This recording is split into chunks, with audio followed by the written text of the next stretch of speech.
Hello, my name is Eddie Tofpik. I'm Head of Technical Analysis and Senior Markets Analyst at ADM Investor Services International Limited. Here's your weekly technical analysis of LME 3-month lead and tin. I'll start with LME 3-month lead. The last of the big main drivers here since late spring and throughout summer, as well as going into autumn and now winter, has been the construction of the June to date double bottom pattern. It has a lopsided double bottom but is nevertheless still there. The market has most recently been scaling upwards on the second part of the double bottom. Prices look like they managed to trigger it 3 weeks ago, but in the end there was only a single close over the key level and the market bottled it. As I said 5 weeks ago, to justify such a pattern, and I quote, you would need at the very least prices to exceed and properly exceed the 50% Fibonacci line of the June to October 2018 move at 22.21. Well, we only had the one close over 22.21, which was not enough. This now brings me to the two recent patterns that have been dominating the action since late September. So late September to late October, bullish Andrews pitchfork and the bullish shift pitchfork for the same move. The shift pitchfork was highlighted in purple on my daily chart.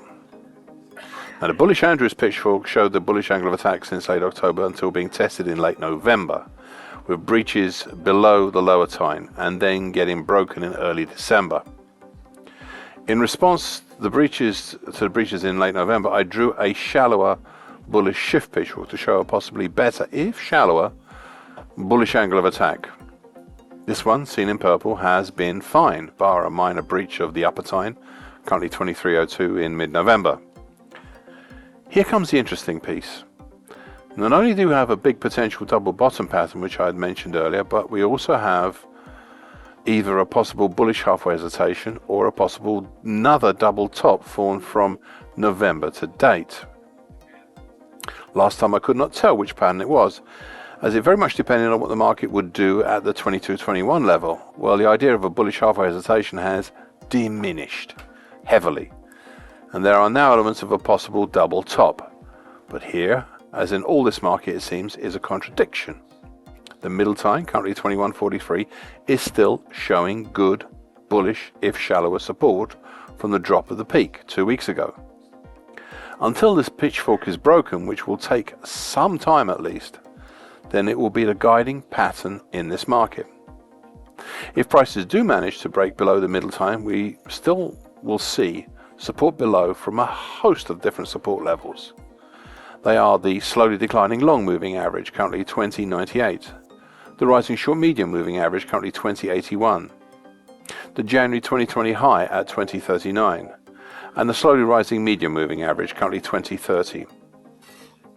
All this is before you even get to the lower time of the pitchfork, which is currently at 19.84.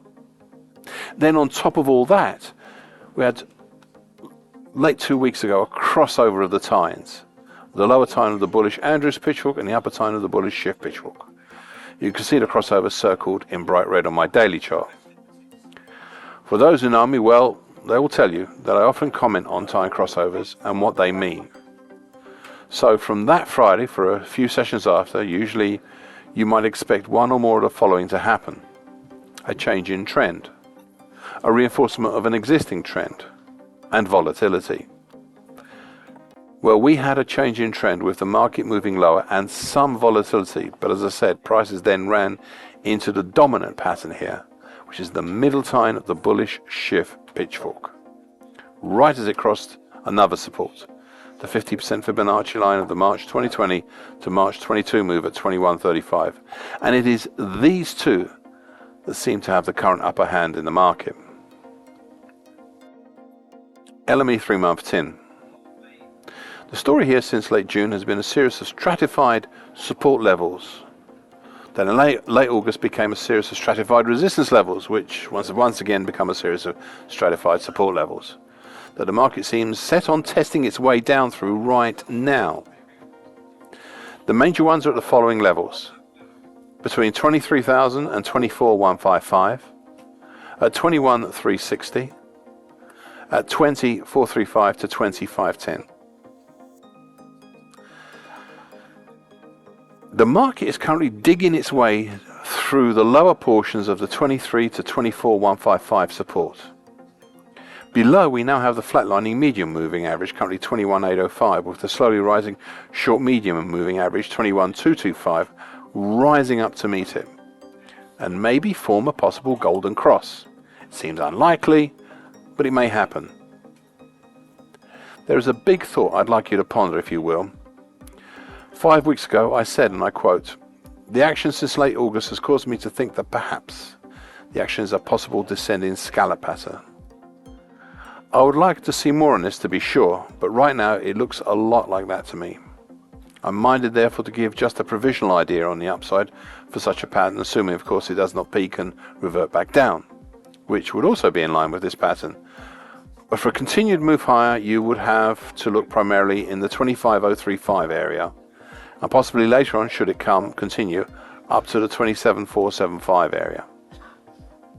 I'm not ready as yet to start naming targets for this pattern, but it is worthwhile being prepared just in case, as I can easily discard these if they prove unsuitable." End of quote. Thus, I continue to look at the action as a possible, if ugly, descending scallop pattern, as the fall in late November and even in the past 2 weeks has been in line with such a pattern. I am now waiting to see if this pattern will work or be discarded, and what will happen on whether the 25,035 level above is tested and broken, or if the low of the pattern down at 17,350 is instead also likewise tested and broken. The more I look at this chart, the more I'm minded to think that if we have a golden cross, however good or bad it looks, if we have a golden cross of the rising short medium moving average up over by then the rising medium moving average, well, this could perhaps trigger some events. Thank you for listening. This weekly broadcast gives the essential market patterns and consequences. Please be aware of the risk disclaimer posted with this broadcast. Copyright is Tofpik and ADM Investor Services International Limited. And here comes the final bit.